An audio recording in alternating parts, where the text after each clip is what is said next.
Assalamualaikum warahmatullahi wabarakatuh. Selamat pagi semuanya. Sesuai dengan janji Ibu Tria, ya akan melanjutkan pokok bahasan kita tentang sistem imun, dimana hari ini kita akan bahas mengenai gangguan sistem imun, yaitu HIV, ya. Namun seperti biasanya sebelum kita mulai, mari kita berdoa dulu sesuai dengan keyakinan kepercayaan kita masing-masing. Berdoa, mulai. Baik teman-teman, di antara teman-teman adakah yang sudah pernah membaca, mendengar apa itu HIV? Saya yakin di antara teman-teman ada yang menjawab benar apa itu HIV. Baik teman-teman, kita bahas satu persatu mengenai HIV. HIV adalah singkatan dari Human Immunodeficiency Virus, yaitu virus penyebab AIDS.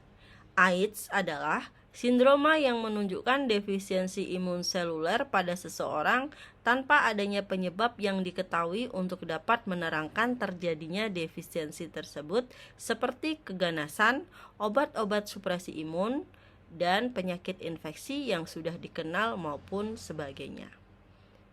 Ada juga sumber lain menyebutkan AIDS adalah kumpulan beberapa gejala akibat menurunnya sistem kekebalan tubuh yang disebabkan oleh HIV.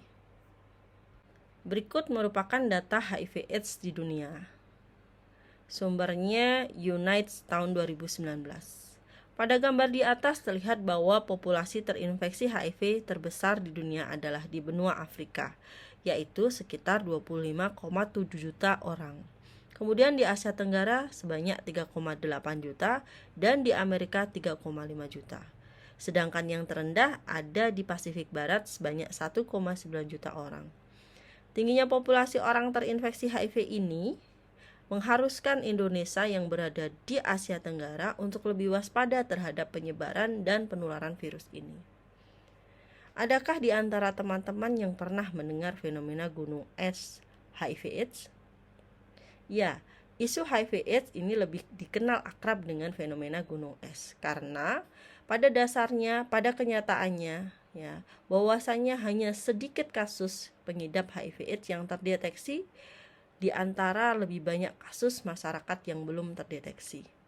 Gambarannya mirip sekali dengan fenomena gunung es, di mana tampak puncak gunung es di atas permukaan air yang begitu kecil, sedangkan di bawah permukaan air itu nampak bongkahan yang jauh lebih besar. Ya, hal ini sesuai dengan fenomena yang Ibu Tria dapati. Kebetulan beberapa tahun lalu Ibu Tria melakukan penelitian tentang HIV/AIDS. Ya, sebagai contoh, Ibu Tria melakukan riset di lokalisasi. Ya, di antara penjajah seks di sana itu ada yang terinfeksi HIV/AIDS, ya. Kebetulan dengan Ibu Tria sudah terbuka karena Ibu Tria tidak bisa mendapatkan data kasus HIV/AIDS di Dinas Kesehatan setempat karena ini merupakan kasus yang sangat rahasia, ya. Jadi memang penderitanya itu terbuka sendiri ke Bu Tria, ya. Nah, klien ini sudah terdata, artinya dia sudah masuk dalam angka prevalensi pengidap HIV/AIDS di Jawa Tengah. Nah, klien ini dia masih aktif menjajakan seks, ya, di lokalisasi. Saya sempat diberikan cerita, ya. Dia sharing, dia punya banyak pelanggan, ya. Dan sebenarnya dia sudah memberikan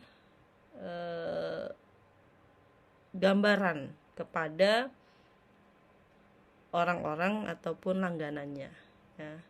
Jadi sebaiknya dalam bertransaksi seksual itu menggunakan kondom untuk menghindari penularan penyakit apapun itu penyakitnya.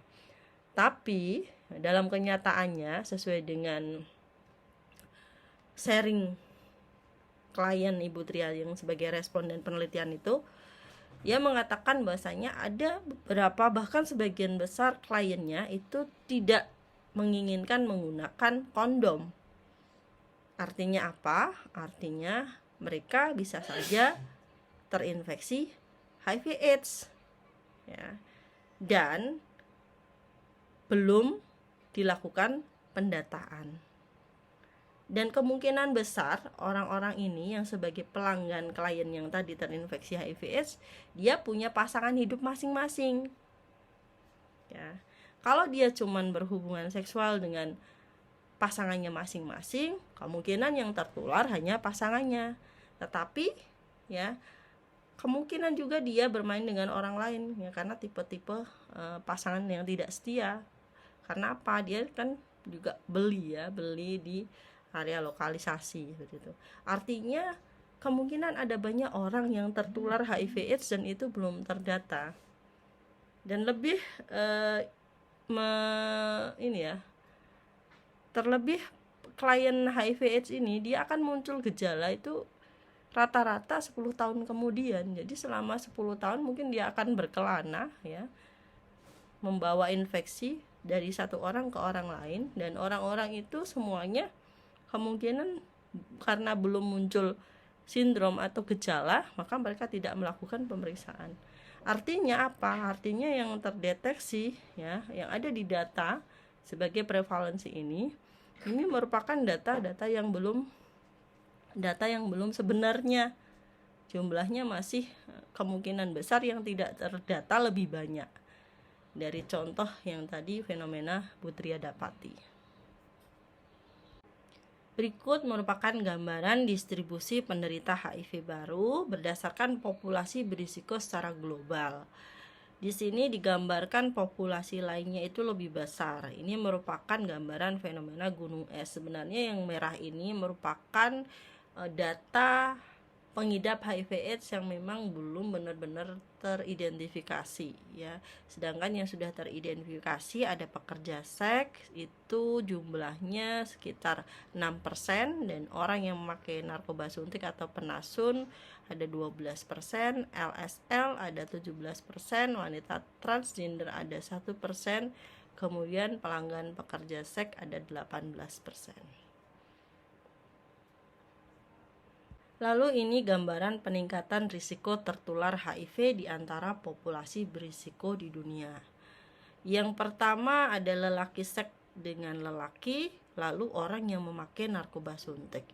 Ini mempunyai risiko 22 kali lebih tinggi dibandingkan dengan populasi yang lainnya. Kemudian ada pekerja seks 21 kali dan transgender 12 kali. Berikut gambaran jumlah kasus HIV/AIDS di Indonesia. Sesuai dengan grafik nampak fluktuatif, ya. Kadang meningkat, kadang turun, kadang meningkat, namun cenderung meningkat dari tahun ke tahun. Seperti gambar di bawah ini terlihat bahwa selama 11 tahun terakhir jumlah kasus HIV di Indonesia mencapai puncaknya pada tahun 2019, yaitu sebanyak 50.282 kasus. Berdasarkan data WHO tahun 2019, terdapat 78% infeksi HIV baru di regional Asia Pasifik. Untuk kasus AIDS tertinggi selama 11 tahun terakhir pada tahun 2013, yaitu sebanyak 12.214 kasus. Berdasarkan gambar di samping ini, 5 provinsi dengan jumlah kasus HIV terbanyak adalah Jawa Timur, DKI Jakarta, Jawa Barat, Jawa Tengah, dan Papua, di mana pada tahun 2017 kasus HIV terbanyak juga dimiliki oleh kelima provinsi tersebut. Sedangkan diketahui bahwa provinsi dengan jumlah kasus AIDS terbanyak adalah Jawa Tengah, Papua, Jawa Timur, DKI Jakarta, dan Kepulauan Riau. Kasus AIDS di Jawa Tengah adalah sekitar 22% dari total kasus di Indonesia.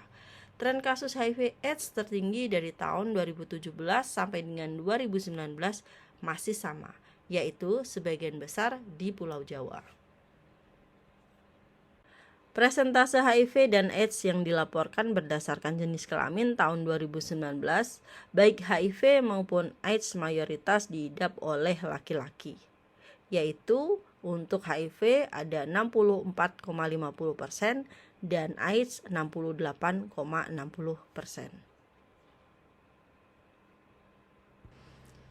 Pada gambar 7 diketahui bahwa 10 provinsi dengan kasus AIDS terbanyak adalah Jawa Tengah, Jawa Timur, DKI Jakarta, Kalimantan Timur, Sumatera Selatan, Jawa Barat, Kepulauan Riau, Bali, Sumatera Barat, dan Kalimantan Barat. Pada gambar 9, presentase kasus AIDS yang dilaporkan menurut faktor risiko pada bulan Oktober sampai Desember tahun 2019 yang terbanyak adalah lain-lain dan tidak diketahui. Penyebab utama epidemi ganda nafsa dan HIV/AIDS di Indonesia adalah perubahan pola penggunaan nafsa dari hisap ke jarum suntik dan semakin meluas injecting drug user atau idu penasun di kalangan pengguna nafsa yang pada umumnya memiliki kelemahan human capital atau kelemahan logika, sehingga mudah dikuasai nafsa tanpa menyadari paparan infeksi HIV yang mengintai. Mereka tidak sadar bahwa jembatan emas penularan dan penyebaran HIV, virus penyebab AIDS adalah penggunaan peralatan suntik tidak steril secara bergantian. Penasun adalah laki-laki atau perempuan berusia 15 tahun ke atas yang menyuntikkan zat obat-obatan yang masuk dalam golongan narkotika dalam jangka waktu 12 bulan terakhir.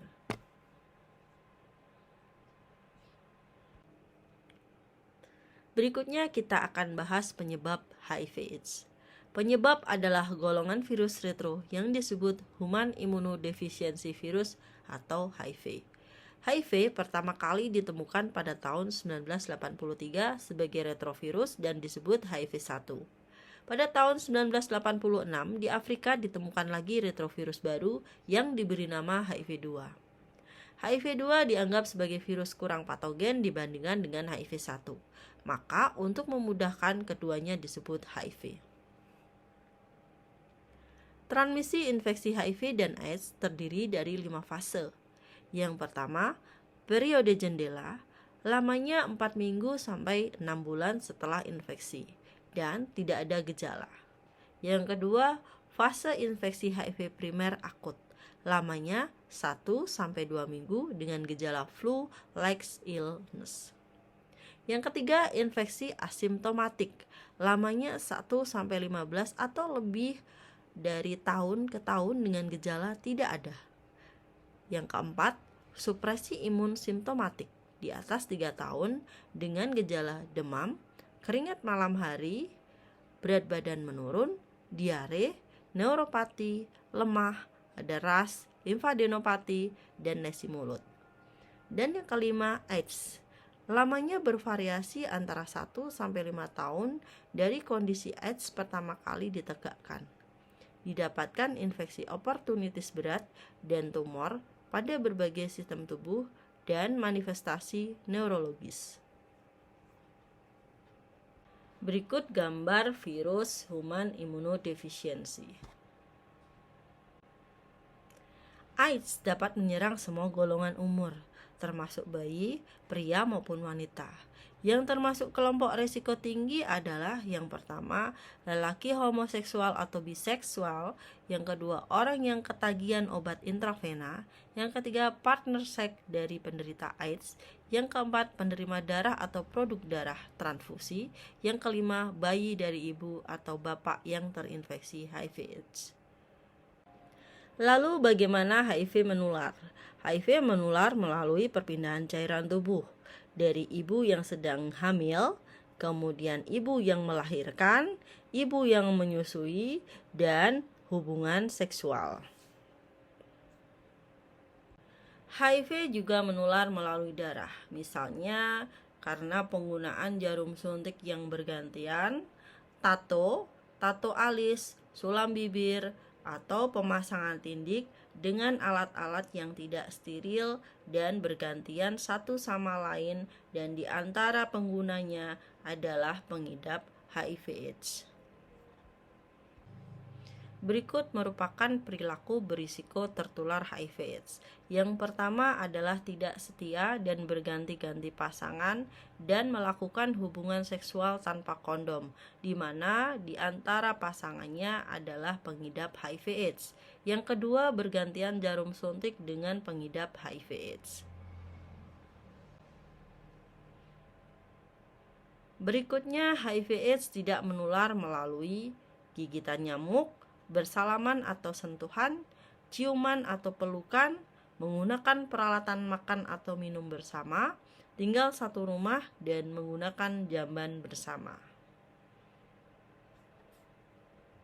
Berikutnya kita akan bahas patofisiologi HIV/AIDS. Mengapa orang dengan HIV/AIDS masih nampak sehat? Karena perjalanan penyakit HIV dalam tubuh seseorang tergolong unik, memiliki masa inkubasi yang sangat panjang. Dalam periode window itu dilalui selama 1-3 bahkan 6 bulan. Kemudian dinyatakan HIV positif namun asimptomatik itu berjalan sekitar 5-10 tahun. Dilanjutkan HIV positif dengan gejala penyakit itu lebih dari 1 bulan, kemudian jatuh dalam fase AIDS dengan CD4 kurang dari 200 berjalan 1-2 tahun. Jadi dalam masa AIDS ini, ya, apabila klien tidak menjalani pengobatan secara rutin, perawatan secara rutin, maka masa hidupnya tidak akan lama. Untuk itu, agar supaya klien HIV/AIDS ini survive dan kualitas hidupnya baik, maka harus kita berikan edukasi, ya. Kemudian kita sarankan untuk menjalani perawatan secara intensif dan rutin. Karena virus ini bisa ditekan walaupun tidak bisa diobati. Berikut merupakan pathway HIV/AIDS. Klien HIV/AIDS akan muncul banyak permasalahan, di antaranya masalah nutrisi, cairan, gangguan mobilisasi, intoleransi aktivitas, dan gangguan rasa nyaman nyeri tergantung pada organ target yang terkena. Misalnya pada oral, biasanya klien dengan HIV akan muncul masalah lesi di mulutnya. Karena adanya lesi di mulut, klien merasa tidak nyaman untuk mengkonsumsi makanan maupun minuman. Pada akhirnya asupan makanan berkurang menjadikan masalah nutrisi, dan asupan cairan berkurang menjadikan masalah cairan. Selengkapnya Anda bisa melihat pathway yang ada dalam slide berikut ini. Berikut merupakan ilustrasi seseorang yang masih dalam keadaan sehat dan telah terinfeksi HIV. Pada keadaan sehat, seseorang mempunyai sistem pertahanan tubuh berupa sel darah putih untuk menyerang patogen, zat-zat ataupun unsur yang dapat menyebabkan penyakit. Pada saat klien ini terserang HIV akan menyerang sistem pertahanan tubuh sel darah putih sehingga patogen apapun yang masuk ke dalam tubuh tidak bisa teratasi oleh sel darah putih. Ini merupakan keterangan dari ilustrasi komik berikut. Dan penjelasan lebih lengkapnya ada di slide berikutnya. Gambar 1 menjelaskan komik kekebalan tubuh menggambarkan tentang fungsi darah putih dalam tubuh seseorang sebagai sistem kekebalan tubuh dalam menghadapi serangan kuman, virus, dan lainnya. Yang kedua, HIV adalah kuman, namun tidak seperti kuman lainnya yang menyebabkan diare, influenza, dan lain-lain, yang mudah dilumpuhkan oleh sel darah putih. Bila HIV masuk ke dalam tubuh, justru akan melumpuhkan sel darah putih. Yang ketiga, jumlah sel darah putih yang sehat 400-1500 menunjukkan bahwa seseorang masih memiliki kekebalan tubuh cukup baik. Jika di bawah 350, berpotensi menunjukkan sistem kekebalan tubuh telah melemah, sehingga orang yang telah HIV positif rentan terkena penyakit. HIV menyerang jumlah sel darah putih atau CD4 yang pada akhirnya membuat tubuh seseorang rentan terkena penyakit. Berikut manifestasi klinis atau tanda gejala utama maupun minor pada klien HIV. 2 dari 3 gejala utama diantaranya adalah demam berkepanjangan lebih dari 3 bulan, diare kronis lebih dari 1 bulan dan berulang ataupun terus-menerus, kemudian terjadi penurunan berat badan lebih dari 1/10 dalam 3 bulan terakhir. Untuk 1 dari 5 gejala minor, yaitu batuk kronis selama lebih dari 1 bulan, infeksi jamur Candida albicans pada mulut dan tenggorokan, pembengkakan kelenjar getah bening yang menetap di seluruh badan, munculnya herpes zoster berulang, dan bercak-bercak gatal di seluruh badan. Berikut merupakan simptom pada HIV infection akut. Secara sistemik biasanya akan muncul demam, kehilangan berat badan, lalu ada gangguan pusat sentral ataupun otak berupa nyeri kepala, neuropati, kelemahan, kelelahan, atau malaise. Kemudian akan muncul gejala gangguan pada faring berupa faringitis. Di mulut akan muncul luka ataupun sariawan. Kemudian di esofagus akan muncul luka sehingga menimbulkan nyeri. Lalu muncul mialgia pada otot, lalu muncul pembesaran hepar dan spleen, lalu muncul limfadenopati, kemudian kulit muncul ruam-ruam, dan pada gaster akan muncul perasaan mual dan terjadi muntah. Pada klien AIDS akan muncul gangguan sistem saraf pusat berupa ensefalitis, meningitis. Pada mata akan muncul retinitis, paru-paru akan muncul pneumositis, pneumonia, tuberkulosis, tumors. Kemudian di kulit akan muncul tumor, di gastrointestinal akan muncul esofagitis dan kronik diare ataupun tumor. Pemeriksaan diagnostik yang bisa dilakukan untuk mengidentifikasi adanya virus HIV. Yang pertama adalah tes untuk diagnosa infeksi HIV berupa tes ELISA, Western blot, P24 antigen test, dan kultur HIV. Untuk tes deteksi gangguan sistem imun diantaranya hematokrit, lead, CD4 limfosit, rasio CD4 atau CD limfosit, serum mikroglobulin B2, dan hemoglobulin. Tentu pemeriksaan ini kita kolaborasi dengan laboratorium. Lalu kapan saja tes HIV dilakukan? Yang pertama, tes untuk mendeteksi keberadaan virus HIV atau antibodi terhadap virus di dalam darah, air liur, atau air kencing. Yang kedua, penapisan darah dan organ. Biasanya dilakukan sebelum ditransfusikan atau ditransplantasikan. Yang ketiga, mendiagnosa infeksi HIV pada individu, misalnya konseling dan tes HIV sukarela. Yang keempat, melaksanakan surveillance atau tes terhadap kelompok masyarakat tertentu untuk mengetahui insiden HIV atau jumlah kasus HIV, atau untuk memperkirakan prevalensi atau persentase dari populasi yang terinfeksi HIV. Berikut merupakan pertimbangan apakah perlu dilakukan tes darah. Jika individu pernah melakukan perilaku berisiko baik seksual atau non-seksual, maka perlu melakukan tes darah. Lalu, apakah selalu tepat hasil tes darah tersebut? Tidak, karena kemungkinan masih pada periode jendela. Seseorang telah terinfeksi, namun belum bisa diidentifikasi melalui tes darah. Yang kedua, karena kerusakan sampel darah. Yang ketiga, karena reagennya rusak. Dan yang keempat adalah kesalahan pada prosedur pelaksanaan tes darah. Lalu, jika seseorang telah melakukan tes darah dan hasilnya negatif, apa yang harus dilakukan? Yang pertama, mempertahankan perilaku yang aman, menghindari perilaku berisiko, mengubah perilaku dari yang berisiko ke perilaku aman. kemudian mempertahankan hasil tes yang negatif. Lalu yang terakhir, menjadi elemen aktif kegiatan pencegahan dan penanggulangan AIDS bagi kelompoknya, masyarakat, dan lingkungannya.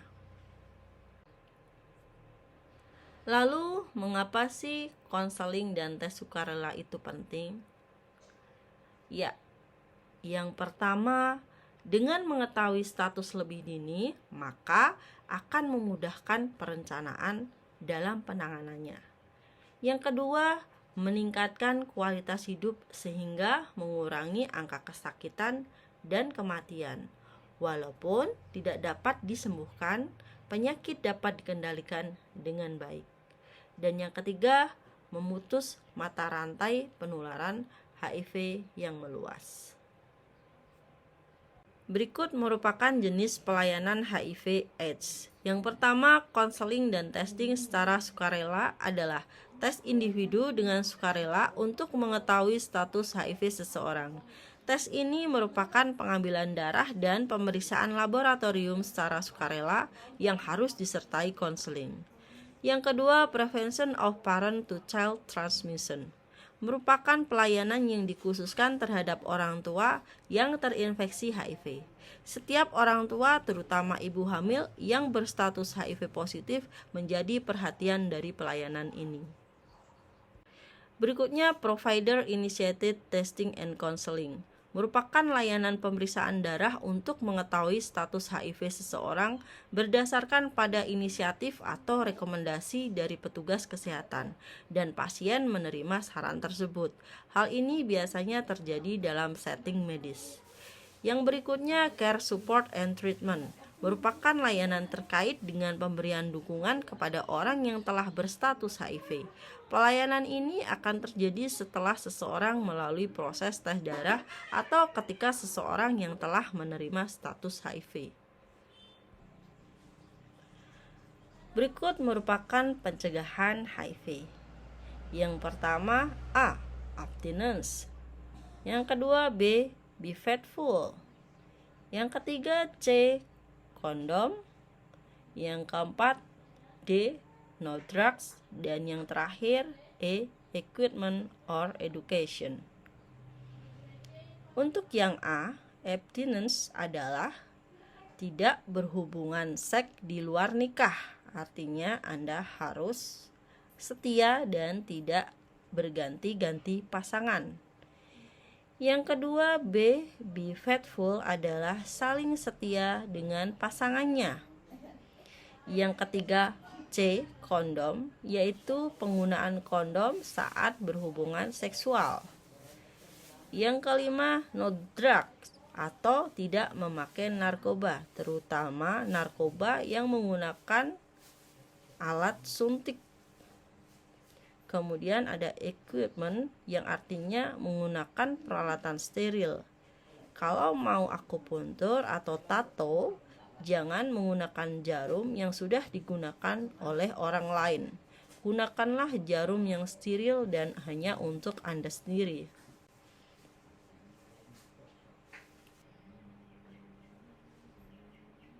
Education menurut Direktorat Jenderal Pencegahan dan Pengendalian Penyakit berarti education yaitu pemberian edukasi dan informasi yang benar mengenai HIV, cara penularan, pencegahan, dan pengobatannya. Berikut merupakan dampak stigma dan diskriminasi pada orang dengan HIV/AIDS. Stigma, sikap negatif yang diberikan pada ODA atau cap buruk, mendorong keterpinggiran ODA dan mereka yang rentan terhadap infeksi HIV.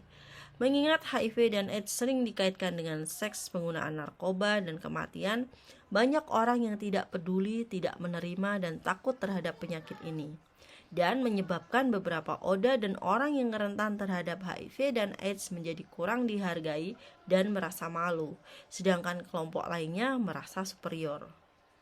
Yang kedua, diskriminasi. Terjadi ketika pandangan-pandangan negatif mendorong orang atau lembaga untuk memperlakukan seseorang secara tidak adil yang didasarkan pada prasangka mereka akan status HIV seseorang. Contoh diskriminasi, para staf rumah sakit atau penjara menolak memberikan pelayanan kesehatan pada Oda. Kemudian atasan yang memberhentikan pegawainya berdasarkan status atau prasangka status HIV mereka, atau keluarga atau masyarakat yang menolak mereka yang hidup atau dipercaya hidup dengan HIV dan AIDS. Berikutnya, peran Oda dalam pencegahan HIV/AIDS. Yang pertama, memberikan motivasi pada teman-teman dan pasangannya untuk melakukan tes. Yang kedua, saling memberikan dukungan antara sesama Oda untuk menjalankan hidup sehat.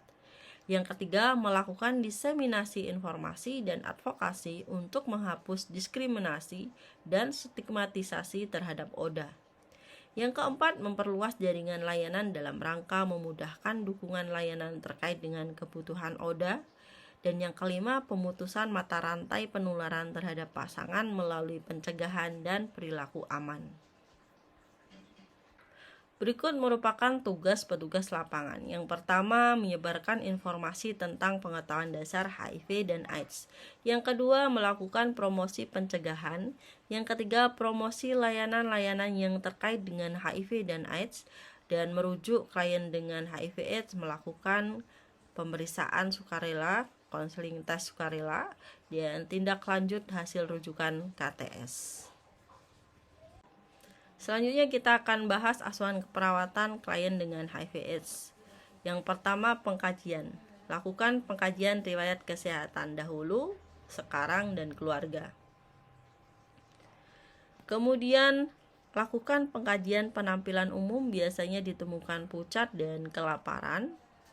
Lalu gejala subjektifnya demam kronik dengan atau tanpa menggigil, keringat malam hari berulang kali, lemah, lelah, anoreksia, berat badan menurun, nyeri, dan sulit tidur.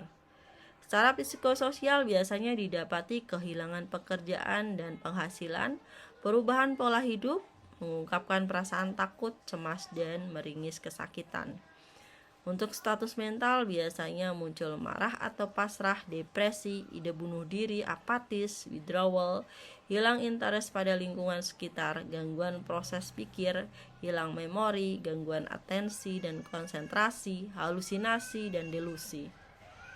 Lalu cek juga hand, neurologis, muskuloskeletal, kardiovaskuler, pernafasan, GI, GU, dan integumen klien. Berikut diagnosa keperawatan yang sering muncul pada klien HIV/AIDS. Yang pertama, risiko tinggi infeksi berhubungan dengan imunosupresi, malnutrisi, dan pola hidup yang beresiko. Yang kedua, risiko tinggi infeksi atau kontak pasien berhubungan dengan infeksi HIV, adanya infeksi non-oportunistik yang dapat ditransmisikan. Yang ketiga, intoleransi aktivitas berhubungan dengan kelemahan, pertukaran oksigen, malnutrisi, dan kelelahan. Yang keempat, perubahan nutrisi kurang dari kebutuhan tubuh berhubungan dengan intake yang kurang, meningkatnya kebutuhan metabolik, dan menurunnya absorpsi zat gizi. Yang kelima, diare berhubungan dengan infeksi gastrointestinal. Yang terakhir, tidak efektif coping keluarga berhubungan dengan cemas tentang kondisi pasien. Berikut penjelasan mengenai masalah keperawatan yang tadi Ibu Tria sebutkan.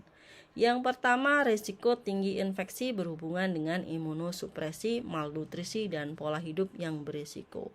Intervensi yang biasa diberikan yaitu monitor tanda-tanda infeksi baru, gunakan teknik aseptik pada setiap tindakan invasif, cuci tangan sebelum memberikan tindakan, anjurkan pasien metode mencegah terpapar terhadap lingkungan yang patogen, kumpulkan spesimen untuk tes lab sesuai order, dan atur pemberian antiinfeksi sesuai dengan order. Diagnosa keperawatan yang berikutnya, risiko tinggi infeksi, kontak pasien berhubungan dengan infeksi HIV, adanya infeksi non-oportunistik yang dapat ditransmisikan. Intervensi yang bisa diberikan, anjurkan pasien atau orang penting lainnya metode mencegah transmisi HIV dan kuman patogen lainnya. Yang kedua, gunakan darah dan cairan tubuh precaution bila merawat pasien, gunakan masker bila perlu. Diagnosa keperawatan yang berikutnya intoleransi aktivitas berhubungan dengan kelemahan, pertukaran oksigen, malnutrisi, dan kelelahan. Intervensi yang bisa diberikan diantaranya monitor respon fisiologis terhadap aktivitas, berikan bantuan perawatan yang pasien sendiri tidak mampu, jadwalkan perawatan pasien sehingga tidak mengganggu istirahatnya. Diagnosa yang berikutnya yaitu perubahan nutrisi kurang dari kebutuhan tubuh berhubungan dengan intake yang kurang, meningkatnya kebutuhan metabolik, dan penurunan absorpsi zat gizi. Intervensi yang bisa diberikan diantaranya monitor kemampuan mengunyah dan menelan, monitor berat badan, intake dan output, atur antiemetik sesuai order, dan rencanakan diet dengan pasien dan orang penting lainnya. Diagnosa yang berikutnya diare berhubungan dengan infeksi gastrointestinal. Intervensinya, kaji konsistensi dan frekuensi feses dan adanya darah. Yang kedua, auskultasi bunyi usus. Yang ketiga, atur agen antimotilitas dan pesilium atau metamucil sesuai order. Berikan ointment A dan D, vaselin atau zinc oxide. Berikutnya, tidak efektifnya coping keluarga berhubungan dengan cemas tentang keadaan klien atau orang yang dia cintai. Intervensi yang bisa diberikan yaitu kaji coping keluarga terhadap sakit pasien dan perawatannya. Biarkan keluarga mengungkapkan perasaan secara verbal dan ajarkan kepada keluarga tentang penyakit dan transmisinya.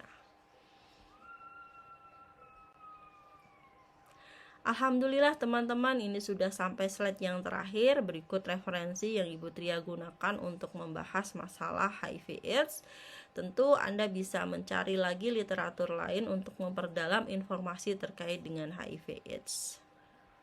Baik teman-teman, sebelum Bu Triana akhiri, jangan lupa teman-teman yang belum subscribe karena subscribe itu gratis ya.